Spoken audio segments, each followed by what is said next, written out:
बाबा जी और हुजूर जी की प्यारी साध संगत जी, सभी को प्यार भरी राधा स्वामी जी। साध संगत जी जो गुरु को मानते हैं और जो डेरे भी जाते हैं, लेकिन उन्हें सुख शांति नहीं मिलती और ना ही उनका भजन सिमरन में मन लगता है, उनका मन कंट्रोल में नहीं है, तो इस वीडियो को पूरा जरूर सुने। आपको इससे बहुत फायदा मिलेगा जी। बेनती है कि आप चाहो जो मर्जी करो, लेकिन अपना भजन सिमरन करने की कोशिश जरूर करो। बड़े महाराज जी अक्सर अपने सत्संगों में कहते थे कि बिना नागा हमें अपना भजन सिमरन ड्यूटी समझकर जरूर करना है। यही गुरु का सच्चा हुक्म मानना है। संगत जी, यह बहुत बड़ी खुशी की बात है कि लखनऊ की संगत के लिए एक विशेष अवसर आ रहा है। लंबे समय के बाद ऐसा मौका आया है जब बाबा जी लखनऊ मोहनलालगंज की धरती पर पधारने वाले हैं। संगत के चेहरे पर जो खुशी है वह शब्दों में बयान करना आसान नहीं है। जिन लोगों को लंबे समय से दर्शन नहीं मिले, उनके लिए यह किसी वरदान से कम नहीं है। प्रोग्राम के अनुसार 2 दिन का आयोजन रहेगा। अगर सतीगुरु की मौज रही तो एक दिन प्रश्न उत्तर का भी अवसर मिल सकता है और दूसरे दिन सत्संग होगा। बाकी सब कुछ उनकी मर्जी पर है। हम और आप सिर्फ इंतजार कर सकते हैं, योजना वह बनाते हैं। आज की एक और बात चर्चा में है। बाबा जी सुबह हेलीकॉप्टर से गढ़शंकर की तरफ गए थे। वहां किसी करीबी परिवार में विवाह समारोह था। वह अपनी मर्जी से नहीं बल्कि प्रेम के बुलावे पर गए थे। यह बात हमेशा समझनी चाहिए कि जहां प्रेम से बुलाया जाता है, वहां जाना भी सेवा का ही रूप है। अभी तक वहां की कोई फोटो या वीडियो सामने नहीं आई है, लेकिन अगर कुछ सामने आएगा तो संगत तक पहुंच जाएगा। अब एक और मुद्दा चल रहा है और वह है सोशल मीडिया की बातें। कुछ चैनल और कुछ लोग यह कह रहे हैं कि बाबा जी राजनीति में जा रहे हैं या किसी पार्टी से जुड़े हुए हैं। यह बात बार बार उठाई जा रही है, लेकिन सोचने वाली बात यह है कि क्या किसी संत का काम राजनीति करना होता है, जिसने बार बार साफ कहा हो कि उसका काम इंसान को मालिक से जोड़ना है? उसे बार बार दुनियावी चक्करों में क्यों घसीटा जाता है? आजकल व्यूज की भूख बहुत बढ़ चुकी है। कोई भी बात उठा लो, थोड़ा सा मसाला लगा दो और वीडियो बना दो। लोग देखेंगे, कमेंट करेंगे, बहस करेंगे और चैनल का फायदा होगा। लेकिन क्या इससे सच्चाई बदल जाती है? नहीं। अगर बाबा जी किसी के घर चले जाएं तो सवाल खड़ा हो जाता है। अगर वह किसी गरीब के घर जाएं तो भी चर्चा। अगर किसी बड़े अधिकारी से मिल लें तो भी चर्चा। अगर किसी नेता से हाथ मिला लें तो भी चर्चा। तो फिर वह जाएं कहां? क्या संत का हर कदम अब कैमरे से मापा जाएगा? हमें समझना होगा कि हमारा काम है अपने विश्वास को संभालना। जब हम बार बार ऐसी बातें सुनते हैं तो वह धीरे धीरे मन में असर डालती हैं। पहले हम हंसते हैं, फिर सोचते हैं, फिर शक करते हैं। यही मन की चाल है। इसलिए कहा जाता है, कम से कम नकारात्मक बातें सुनो। एक पुरानी कहानी है। लक्ष्मी माता ने नारायण भगवान से पूछा कि मैं जहां जाती हूं वहां आपकी तुलना में मुझे ज्यादा महत्व क्यों मिलता है? तब उन्होंने परीक्षा लेने का निश्चय किया। पहले भगवान साधु का रूप धरकर एक घर गए। साधु मिट्टी के बर्तन में भोजन करते हैं। घर वालों ने साधु को भोजन दिया। थोड़ी देर बाद लक्ष्मी माता वृद्धा का रूप लेकर पहुंची। उन्होंने सोने के बर्तन निकाले और कहा, मैं इसमें भोजन करूंगी। घर वाले पहले साधु को सम्मान दे रहे थे, लेकिन जब सोने के बर्तन देखे तो उनका मन बदल गया। उन्होंने साधु से कहा कि आप आगे बढ़िए, माता जी यहां ठहरेंगी। यही हमारी स्थिति है। जहां लाभ दिखता है हम उसी की ओर झुक जाते हैं। आज भी हम यही कर रहे हैं। जहां से धन, प्रसिद्ध या फायदा दिखे वहां हमारा मन भागता है, लेकिन जहां से सच्चा ज्ञान मिलता है वहां बैठने में हमें धैर्य नहीं रहता। बाबा जी बार बार समझाते हैं कि मालिक की भक्ति दिखावे से नहीं होती। भीड़ लगाकर, रास्ता रोककर, गाड़ी के आगे दौड़कर कुछ नहीं मिलता। अगर देना होगा तो 7 समुंदर पार बैठे को भी दे देंगे, और अगर नहीं देना होगा तो सामने बैठा भी खाली रह जाएगा। कई बार लोग कहते हैं कि हमें अकेले में मिलना है, कोई खास बात पूछनी है। लेकिन सोचिए, अगर हर कोई यही कहे तो संभव है क्या? इसलिए वह मुस्कुराकर कहते हैं कि जो कहना है सबके सामने कहो। सवाल जवाब के समय अक्सर माहौल हल्का भी हो जाता है। जब कोई बहन ज्यादा तेजी से बोलने लगती है तो बाबा जी मजाक में कहते हैं, पहले गियर में बोलो, सीधे चौथे में मत जाओ। और सारी संगत हंस पड़ती है। लेकिन इन हल्की बातों के पीछे गहरी शिक्षा होती है। वह कहते हैं कि मालिक बहुत देता है, लेकिन इंसान कदर नहीं करता। जब तक हमारे पास कुछ है हम उसकी कीमत नहीं समझते। जब चला जाता है तब अफसोस करते हैं। साध संगत जी, आज हुजूर जी हरियाणा के हिसार सेंटर 1 में संगत के साथ सवाल जवाब किए हैं, जो हम आपके साथ साझा करने जा रहे हैं। एक बच्चे ने पूछा कि हुजूर जी, मेरा पढ़ाई में मन नहीं लगता। हुजूर जी ने जवाब दिया कि और किस चीज में लगता है? बेटा, अगर हम इंस्टाग्राम, फेसबुक और व्हाट्सएप में मन लगाएंगे तो हम अपने पैरों पर कैसे खड़े होंगे? अगर अब थोड़ी सी मेहनत कर लेंगे तो सारी उम्र सुखी रहेंगे, नहीं तो पूरी जिंदगी किसी की गुलामी करनी पड़ेगी। फिर अगला सवाल किसी ने किया कि हुजूर जी, नाम दान की बख्शिश करना। उत्तर मिला कि बेटा, पहले हम अपनी नींव मजबूत करें और एक अच्छे इंसान बने। फिर एक लड़की सवाल करने आई जो डरी हुई दिख रही थी, तो बाबा जी ने पूछा, क्या हुआ, डर लग रहा है? लड़की बोली कि हाँ जी, पहली बार आपके दर्शन कर रही हूं, मुझसे खड़ा नहीं हुआ जा रहा। हुजूर जी बोले, क्यों, क्या मैं इतना डरावना हूं? बाकी बीबियां, महिलाएं तो कहती हैं कि आप बहुत सुंदर लग रहे हो और आपकी मुस्कुराहट बहुत प्यारी है। लड़की बोली, हाँ जी, आप बहुत सुंदर लग रहे हैं। हुजूर बाबा जी बोले कि अच्छा, अब मेरे कहने पर रिटर्न कॉम्प्लीमेंट दे रही हो? लड़की ने सवाल किया कि हुजूर जी, कर्म क्या होते हैं? हुजूर जी, कर्म हमें एक निश्चित अवस्था में लाकर खड़ा कर देते हैं। जो कुछ भी है वह हमारे अपने कर्मों का ही परिणाम है। लड़की बोली, शुक्रिया हुजूर जी, यह गोल्डन अपॉर्चुनिटी देने के लिए। हुजूर जी बोले, क्यों, क्या गोल्ड सोना महंगा हो गया है जो गोल्डन कह रही हो? फिर लड़की बोली कि हुजूर जी, जब कोई हमारे लिए कुछ करता है और साथ ही बातों बातों में सुना देता है, जता देता है, हालांकि हमें पता चल जाता है कि उन्होंने किस लहजे में कहा है, तो क्या उस वक्त हमें उन्हें जवाब देना चाहिए या चुप रहना चाहिए? इस पर हुजूर जी ने बोले कि आप जवाब दो, ठा ठा करा दो। लड़कियां जवाब दे दिया करें, लड़के ना दिया करें। लड़की बोली कि हुजूर जी, मेरी बहन भी आई हुई है, उसकी कांस्टेबल की पोस्ट क्लियर करवा देना, उसके पेपर हैं।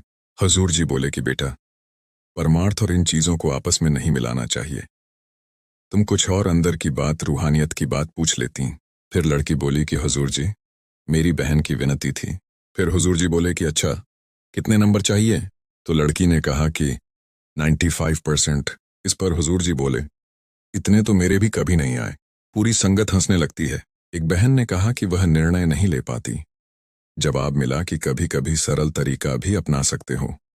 2 विकल्प लिखो और जो सामने आए उसे स्वीकार कर लो। मतलब यह कि जीवन में हर बात को इतना भारी मत बना लो कि चलना ही मुश्किल हो जाए। जात पात पर भी सवाल आया। साफ कहा गया कि फर्क इंसान करता है, मालिक नहीं। जिसने सबको बनाया वह भेद क्यों करेगा? अगर पेड़ पौधे, पक्षी और जानवर एक दूसरे से भेदभाव नहीं करते तो इंसान क्यों करता है? यह सारी बातें हमें एक दिशा देती हैं, लेकिन असली काम है इन पर अमल करना। सिर्फ सुन लेना काफी नहीं है। आज के समय में जरूरत है कि हम अपने मन को संभालें। सोशल मीडिया देखना बुरा नहीं, लेकिन क्या देख रहे हैं यह महत्वपूर्ण है। अगर ऐसी बातें देखेंगे जो विश्वास हिलाएं तो धीरे धीरे असर होगा। हमें याद रखना है कि रूहानियत शब्दों से नहीं समझी जाती। जैसे माँ का प्यार शब्दों में नहीं बताया जा सकता, वैसे ही अंदर का अनुभव बोलकर नहीं दिया जा सकता।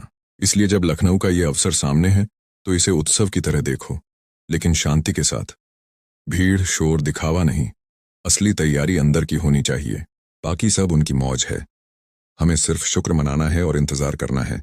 जब भी ऐसा मौका आता है कि सती गुरु किसी शहर में आने वाले होते हैं तो सबसे पहले संगत के मन में उत्साह आता है, लेकिन उसी के साथ साथ एक और चीज आती है, मन की हलचल।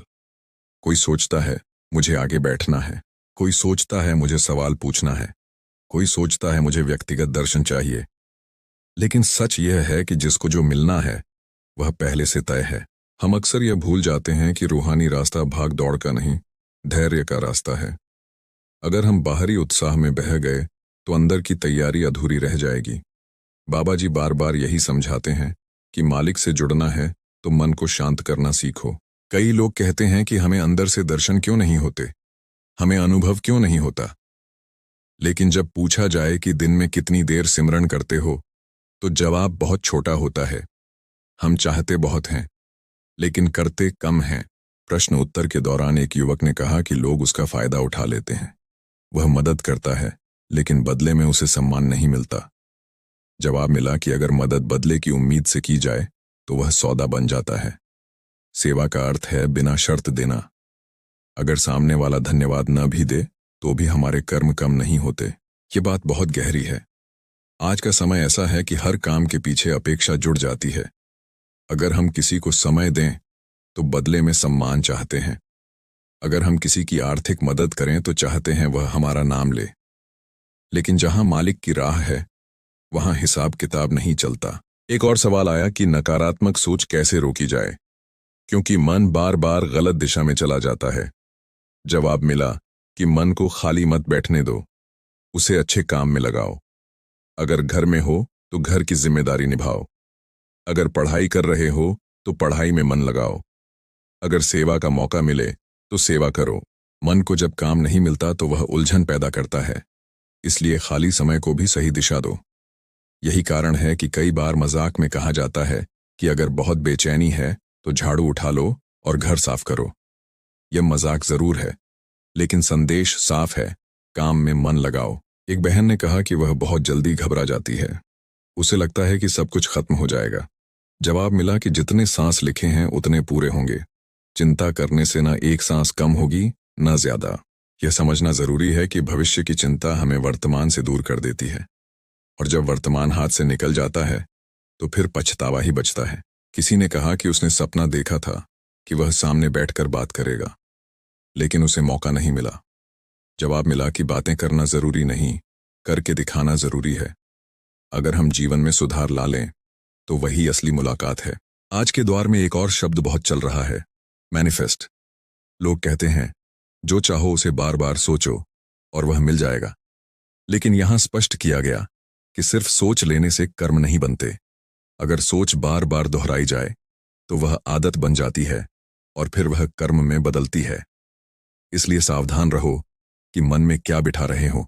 अगर हम बार बार नकारात्मक सोचेंगे तो वह हमारे व्यवहार में आ जाएगी, और अगर बार बार सकारात्मक सोचेंगे तो वह भी असर डालेगी। किसी ने जात पात के बारे में फिर सवाल उठाया। साफ कहा गया कि फर्क इंसान की सोच में है, मालिक की रचना में नहीं। जब हम खुद को दूसरों से ऊंचा या नीचा समझते हैं, वहीं से समस्या शुरू होती है। यह भी कहा गया कि अगर मालिक ही परख करने लगे कि कौन लायक है और कौन नहीं, तो हम में से कोई भी खड़ा नहीं रह पाएगा। इसलिए खुद को दूसरों से बेहतर समझने की आदत छोड़ो। एक युवक ने मजाक में कहा कि वह बॉडीगार्ड बनना चाहता है। जवाब मिला कि मुझे किस बात का खतरा है, अगर बनना है तो मालिक का बनो। यहां भी संदेश साफ था, बाहरी सुरक्षा नहीं, अंदर की सुरक्षा जरूरी है। जब संगत हंसती है तो माहौल हल्का हो जाता है, लेकिन हर हंसी के पीछे शिक्षा छुपी होती है। जैसे जब कहा जाता है कि बहनें सीधे चौथे गियर में पहुंच जाती हैं, तो उसमें यह भी छुपा है कि बोलने से पहले सोचो। शब्दों का वजन होता है। हम अक्सर बिना सोचे बोल देते हैं, बाद में पछताते हैं। इसलिए धीमे चलना सीखो। लखनऊ के इस प्रोग्राम के संदर्भ में भी यही जरूरी है। हम तैयारी किस बात की कर रहे हैं? कपड़े कौन से पहनने हैं, कहाँ बैठना है, किससे मिलना है, या फिर मन को साफ करना है? अगर मन में शिकायतें भरी हैं, तुलना भरी है, उम्मीदें भरी हैं, तो दर्शन भी हो जाएं तो शांति नहीं मिलेगी। इसलिए अभी से तैयारी शुरू करो। थोड़ा समय निकालो, मोबाइल का इस्तेमाल कम करो। जो भी देखो समझ कर देखो। हर वीडियो, हर खबर पर विश्वास मत करो। आजकल कोई भी कुछ भी बोल देता है। अगर हम हर बात पर प्रतिक्रिया देंगे तो मन थक जाएगा। बेहतर है मुस्कुराओ और आगे बढ़ जाओ। रूहानी रास्ता सरल है, लेकिन मन उसे कठिन बना देता है। जब लखनऊ में सत्संग होगा तो हजारों लोग होंगे, लेकिन मालिक की नजर में हर एक अलग है। इसलिए तुलना छोड़ो। किसी को आगे मत देखो, किसी को पीछे मत समझो। जिसको जो मिलना है वह समय पर मिलेगा। हमें सिर्फ इतना करना है कि विश्वास बनाए रखें, धैर्य रखें और अपने कर्म सुधारते रहें। बाकी सब उनकी मौज है। जब भी सत्संग का समय नजदीक आता है, मन में एक अजीब सी हलचल शुरू हो जाती है। कोई बाहर से शांत दिखता है, लेकिन अंदर उम्मीदों का समंदर चल रहा होता है। कोई सोचता है इस बार कुछ अलग मिलेगा, कोई सोचता है इस बार अंदर से जवाब मिलेगा। लेकिन सच यही है कि जो भी मिलता है वह तब मिलता है जब मन तैयार हो। हम अक्सर समझते हैं कि मौके बाहर से आते हैं, जबकि असली मौका अंदर से बनता है। अगर मन उलझा हुआ है, शिकायतों से भरा है, तुलना से भरा है, तो चाहे कितनी भी बड़ी महफिल लग जाए, शांति हाथ नहीं आएगी। लखनऊ का यह कार्यक्रम भी सिर्फ एक तारीख नहीं है, यह एक परीक्षा है हमारी सोच की, हमारे विश्वास की, हमारे धैर्य की। हम देखने जाएंगे या समझने जाएंगे, हम भीड़ का हिस्सा बनेंगे या संदेश को पकड़ेंगे। कई बार लोग कहते हैं कि हम इतने सालों से जुड़े हैं, फिर भी अंदर स्थिरता नहीं आई। सवाल यह नहीं है कि कितने साल हो गए, सवाल यह है कि उन सालों में हमने बदला क्या। अगर आदतें वही हैं, गुस्सा वही है, तुलना वही है, तो समय गुजर गया लेकिन सफर नहीं बढ़ा। एक बार प्रश्न उत्तर में पूछा गया कि जब कोई हमारी बुराई करे तो क्या करें। जवाब बहुत सीधा था, अगर बात सच है तो खुद को सुधार लो, और अगर झूठ है तो उसे हवा मत दो। हर बात का जवाब देना जरूरी नहीं, कई बार चुप रहना ही सबसे बड़ा जवाब होता है। आज सोशल मीडिया के दौर में हर कोई प्रतिक्रिया चाहता है। कोई कुछ लिख दे तो हम तुरंत जवाब देने लगते हैं, लेकिन हर बहस में उतरना समझदारी नहीं है। जहां मन की शांति दांव पर लग जाए वहां जीत कर भी हार है। लखनऊ के संदर्भ में भी कई तरह की बातें चलेंगी। कोई कहेगा व्यवस्था ऐसी है, कोई कहेगा वैसी है, कोई कहेगा उसे आगे जगह मिली, मुझे पीछे क्यों। लेकिन हमें खुद से पूछना चाहिए, हम क्यों गए थे? दर्शन के लिए या तुलना के लिए? जब भीड़ बढ़ती है तो परीक्षा भी बढ़ती है। धक्का लगेगा, इंतजार करना पड़ेगा, धूप भी हो सकती है। वही असली समय है जब धैर्य की परीक्षा होती है। अगर छोटी सी असुविधा से चिड़चिड़ापन आ जाए तो फिर हम क्या सीख पाए? रूहानी रास्ता आराम का नहीं, स्वीकार का रास्ता है। जो सामने आए उसे स्वीकार करो। एक युवक ने पूछा था कि करियर कैसे चुने। जवाब मिला था कि वही रास्ता चुनो जिसे निभा सको। सिर्फ नाम या पैसे के पीछे मत भागो। अगर मन उस काम में नहीं लगेगा तो सफलता भी संतोष नहीं देगी। यह बात सिर्फ नौकरी पर नहीं, जीवन के हर निर्णय पर लागू होती है। हम अक्सर दूसरों को देखकर निर्णय लेते हैं, फलां ने यह किया तो मैं भी करूंगा। लेकिन हर इंसान की परिस्थिति अलग है, क्षमता अलग है, जिम्मेदारी अलग है। लखनऊ के आयोजन में भी यही बात लागू होती है। हर कोई एक जैसा अनुभव लेकर नहीं लौटेगा। कोई बाहर से कुछ नहीं देखेगा लेकिन अंदर बदल जाएगा। कोई सामने बैठकर भी खाली लौट सकता है। इसलिए तुलना छोड़ो। एक और सवाल आया था, जब मन बार बार पुरानी गलतियों को याद करे तो क्या करें? जवाब मिला था कि गलती को स्वीकार करो, उससे सीख लो, लेकिन खुद को सजा देते मत रहो। अगर हर दिन वही बोझ उठाते रहोगे तो आगे कैसे बढ़ोगे? हम में से बहुत लोग अतीत में अटके रहते हैं। हमने ऐसा क्यों किया, वैसा क्यों कहा, लेकिन जो बीत गया वह बदल नहीं सकता। जो आज है वही हमारे हाथ में है। कई बार लोग कहते हैं कि हमें अंदर से डर लगता है, भविष्य का, रिश्तों का, काम का, लेकिन डर का मूल कारण असुरक्षा है। जब विश्वास मजबूत होता है तो डर धीरे धीरे कम होता है। विश्वास का मतलब यह नहीं कि समस्या नहीं आएगी, विश्वास का मतलब है कि समस्या आएगी तो संभाल लेंगे। लखनऊ का यह अवसर हमें यही याद दिलाता है कि हम अकेले नहीं हैं। हजारों लोग एक साथ बैठेंगे, एक साथ सुनेंगे, एक साथ दुआ करेंगे। यह एक ऊर्जा है जो शब्दों से परे है। लेकिन ध्यान रहे, ऊर्जा तब काम करती है जब ग्रहण करने की क्षमता हो। अगर हम मोबाइल में व्यस्त रहेंगे, फोटो लेने में व्यस्त रहेंगे, तो पल निकल जाएगा। आजकल हर कोई सबूत चाहता है, फोटो चाहिए, वीडियो चाहिए, लेकिन असली अनुभव कैमरे में नहीं आता, वह मन में आता है। एक बहन ने पूछा था कि जब हम ज्यादा सोचते हैं तो मन थक जाता है, क्या करें? जवाब था, सोच को दिशा दो, खाली मत छोड़ो। अगर मन को सही दिशा नहीं दोगे तो वह खुद गलत दिशा पकड़ लेगा। इसलिए पढ़ो, सुनो, समझो, अच्छे लोगों की संगत में रहो। संगत सिर्फ भीड़ का नाम नहीं, संगत का मतलब है वह वातावरण जहां तुम्हें बेहतर बनने की प्रेरणा मिले। अगर लखनऊ में जाने से पहले हम मन में यह ठान लें कि वापस लौटकर कुछ बदलेंगे तो यह यात्रा सफल है। अगर सिर्फ घूमने गए, लौटकर वही आदतें, वही शिकायतें, तो फिर फर्क क्या पड़ा? एक बार कहा गया था कि मालिक बहुत देता है लेकिन इंसान कदर नहीं करता। यह वाक्य साधारण लगता है लेकिन जीवन की सच्चाई है। जब तक स्वास्थ्य है हम ध्यान नहीं देते, जब तक परिवार साथ है हम समय नहीं देते, जब तक अवसर है हम टालते रहते हैं, फिर एक दिन कहते हैं काश। इसलिए जो मौका मिला है उसकी कदर करो। अगर सवाल पूछने का अवसर मिले तो सोच समझकर पूछो। ऐसा सवाल जो सिर्फ तुम्हारी जिज्ञासा ना हो बल्कि जीवन में दिशा दे। और अगर मौका ना मिले तो भी दुखी मत हो। हर बात शब्दों में नहीं मिलती, कई बार जवाब भीतर से आता है। भीड़ में रहकर भी अंदर अकेले होना सीखो, तभी असली जुड़ाव होता है। आज का समय तेजी का है, सब कुछ तुरंत चाहिए, तुरंत जवाब, तुरंत अनुभव, तुरंत बदलाव। लेकिन रूहानी सफर धीमा है, इसमें समय लगता है। अगर बीज बोया है तो उसे फल बनने में वक्त लगेगा, इसलिए धैर्य रखो। लखनऊ का यह कार्यक्रम भी एक बीज है। उसे सिर्फ कार्यक्रम मत समझो, उसे अपने भीतर बो दो। जब लौटो तो अपने व्यवहार में थोड़ा बदलाव लेकर लौटो। शब्दों में नरमी, सोच में साफ गोई, काम में ईमानदारी। अगर इतना भी हो गया तो यात्रा सफल है, बाकी सब उनकी मौज है। जब इंसान रूहानी रास्ते पर चलता है तो सबसे बड़ी चुनौती बाहर की नहीं, अंदर की होती है। बाहर की भीड़, शोर, इंतजाम, व्यवस्थाएं, ये सब थोड़े समय की बातें हैं। असली लड़ाई मन के साथ है। मन कभी कहता है तुम बहुत आगे बढ़ गए हो, कभी कहता है तुम कुछ भी नहीं हो। दोनों ही स्थिति में संतुलन खो जाता है। लखनऊ का जो मौका सामने है वह हमें यही सिखाने आया है कि संतुलन क्या होता है। अगर बहुत उत्साह में बह गए तो अपेक्षाएं बढ़ जाएंगी, अगर अपेक्षाएं बढ़ गईं तो निराशा भी जल्दी आएगी। इसलिए सिखाया जाता है कि जाओ, बैठो, सुनो और जो मिल जाए उसे स्वीकार करो।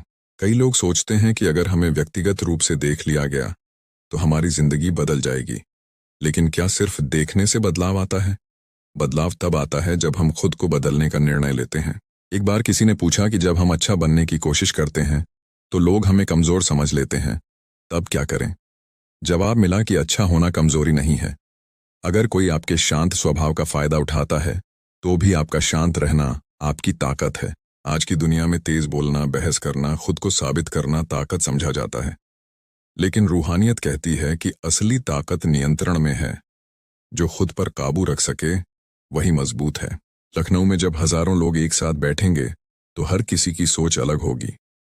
कोई पहली बार आएगा, कोई वर्षों से जुड़ा होगा, कोई सिर्फ देखने आएगा, कोई अंदर से तलाश लेकर आएगा। लेकिन संदेश सबके लिए एक ही है, अपने भीतर झांको। जब हम बाहर देखते हैं तो तुलना शुरू हो जाती है। किसे आगे जगह मिली, किसका सवाल लिया गया, किसे ज्यादा समय मिला। लेकिन जब भीतर देखते हैं तो तुलना खत्म हो जाती है। एक युवक ने पूछा था कि जब हमें लगे कि हमारी मेहनत का फल नहीं मिल रहा तो हिम्मत कैसे बनाए रखें? जवाब मिला था कि फल तुरंत नहीं मिलता, कभी कभी देर इसलिए भी होती है क्योंकि मालिक हमें तैयार कर रहा होता है। अगर समय से पहले दे दिया जाए तो हम संभाल नहीं पाएंगे। यह बात जीवन के हर क्षेत्र में लागू होती है, चाहे करियर हो, रिश्ते हों या रूहानी अनुभव। तैयारी जरूरी है। आज लोग कहते हैं कि हमें तुरंत शांति चाहिए, लेकिन शांति खरीदने की चीज नहीं है। शांति अभ्यास से आती है। अगर हम दिन में कुछ मिनट भी शांत बैठना शुरू करें, अपने विचारों को देखें, बिना प्रतिक्रिया दिए सुने, तो धीरे धीरे फर्क दिखाई देगा। लखनऊ के कार्यक्रम से पहले खुद से एक वादा करो, वहां से लौटकर कम से कम एक आदत बदलूंगा।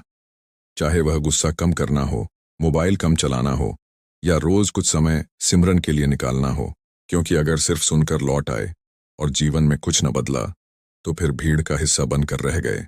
एक और बात अक्सर पूछी जाती है, जब मन में नकारात्मक विचार बार बार आते हैं तो क्या करें? जवाब था कि विचारों से लड़ो मत, उन्हें देखो। अगर हम हर विचार से लड़ेंगे तो थक जाएंगे, लेकिन अगर उन्हें आते जाते देखें तो उनका असर कम होगा। यह अभ्यास आसान नहीं है लेकिन संभव है। किसी ने पूछा था कि जब घर में मतभेद हो जाएं तो क्या करें? जवाब मिला था कि हर बहस जीतना जरूरी नहीं। कई बार घर बचाना बहस जीतने से ज्यादा महत्वपूर्ण है। आज परिवारों में दूरी बढ़ रही है क्योंकि हर कोई सही होना चाहता है, लेकिन सही होने से ज्यादा जरूरी है साथ रहना। लखनऊ का यह अवसर हमें परिवार की तरह बैठना सिखाएगा। वहां कोई बड़ा छोटा नहीं, कोई ऊंचा नीचा नहीं, सब एक साथ बैठेंगे। जात पात, पद प्रतिष्ठा, धन दौलत सब बाहर रह जाएंगे, अंदर सिर्फ इंसान रहेगा। अगर हम इस भावना को अपने घर तक ले आएं तो कितना बदलाव आ सकता है। एक बहन ने पूछा था कि वह बहुत भावुक हो जाती है, छोटी बात पर रो देती है। जवाब मिला था कि भावुक होना गलत नहीं, लेकिन भावनाओं को दिशा देना सीखो। अगर हर बात दिल पर ले लोगे तो खुद ही परेशान रहोगे। हमें मजबूत बनने का मतलब कठोर होना नहीं है। मजबूत बनने का मतलब है परिस्थितियों को समझकर प्रतिक्रिया देना। लखनऊ में अगर व्यवस्था में थोड़ी कमी भी रह जाए तो शिकायत करने से पहले सोचो, क्या यह इतना बड़ा मुद्दा है कि मन खराब कर लिया जाए? क्योंकि जहां हजारों लोग होते हैं वहां पूर्णता की उम्मीद करना सही नहीं। एक और सवाल था, जब लोग हमारी नीयत पर शक करें तो क्या करें? जवाब मिला था कि अपनी नीयत साफ रखो। दुनिया का काम है बोलना। अगर हर आवाज पर ध्यान दोगे तो अपना रास्ता भूल जाओगे। आज मीडिया और सोशल प्लेटफॉर्म पर तरह तरह की बातें चलती हैं। कोई किसी को जोड़ देता है, कोई किसी को तोड़ देता है, लेकिन सच वही है जो स्थिर है। हमारा काम है अपने विश्वास को मजबूत करना, न कि हर अफवाह के पीछे भागना। लखनऊ के इस मौके को अफवाहों से दूर रखो। इसे बहस का विषय मत बनाओ, इसे अनुभव का विषय बनाओ। एक बार कहा गया था कि अगर मालिक देना चाहे तो 7 समुंदर पार बैठे को भी दे सकता है। इसका मतलब है कि दूरी मायने नहीं रखती। इसलिए अगर किसी कारणवश कोई नहीं जा पा रहा तो दुखी मत हो। जहां हो वहीं बैठकर याद कर सकते हो। रूहानियत स्थान पर निर्भर नहीं, भावना पर निर्भर है। लेकिन अगर जाने का अवसर मिला है तो उसे हल्के में मत लो। तैयारी सिर्फ बैग पैक करने की नहीं, मन साफ करने की करो। अपने भीतर झांको। क्या कोई शिकायत है, कोई कड़वाहट है, कोई अहंकार है? अगर है तो उसे पहचानो, क्योंकि जहां अहंकार है वहां अनुभव रुक जाता है। लखनऊ में बैठकर अगर हम सिर्फ सुन लें कि फर्क इंसान करता है, मालिक नहीं, और इसे सच में अपना लें तो समाज बदल सकता है। लेकिन बदलाव की शुरुआत खुद से करनी होगी। भीड़ में रहकर भी खुद को संभालना सीखो, शोर में भी शांत रहना सीखो, उत्साह में भी संतुलन रखना सीखो। तभी यह यात्रा सार्थक होगी। बाकी सब उनकी मौज है। साथ संगत जी, अगर आपको यह वीडियो अच्छा लगा हो तो इस वीडियो को लाइक जरूर कीजिएगा, और ऐसे ही और भी वीडियोस के लिए इस चैनल को सब्सक्राइब जरूर कर लीजिएगा। और जाते जाते कमेंट में राधा स्वामी जी जरूर लिखिएगा। राधा स्वामी जी।